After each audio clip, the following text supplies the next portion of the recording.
It started with a dog. A woman walking her dog on a patch of desert just outside Albuquerque in 2009. The dog found a bone. But not just any bone, a human femur.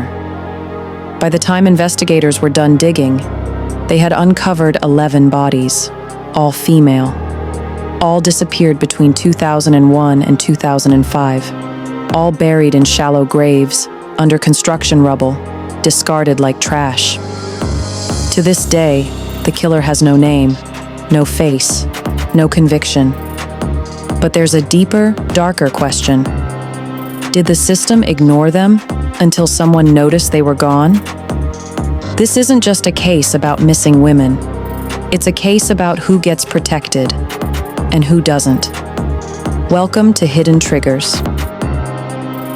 Almost every woman buried on West Mesa had something in common. They were sex workers. Many struggled with addiction. They came from marginalized communities. That's not an excuse, but it's why their disappearances were brushed off. Police called them lifestyle-related vanishings. Families reported them missing. Some were told to wait a few days. Others weren't even logged. It wasn't until the bodies showed up that people started asking questions. Too late for answers. And that's when the real horror begins. These weren't random disappearances. There was a pattern, a timeline. From 2001 to 2005, women vanished roughly every 6 to 9 months. Always from a similar area. Always from the same vulnerable population. The killer wasn't sloppy. The graves were shallow but methodical. No shell casings, no DNA, no surveillance. The bodies were buried in a field that, at the time, was outside city limits, where no one was looking.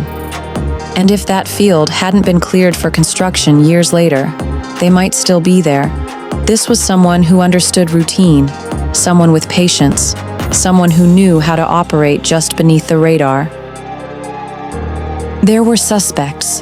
A man named Lorenzo Montoya was killed in 2006 after allegedly murdering another woman. He had a history. He lived nearby, but no solid evidence tied him to West Mesa. Others have been considered, including men in law enforcement.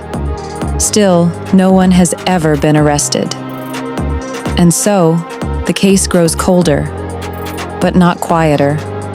Families still march, still demand justice, still wonder how so many women could vanish and barely make the news.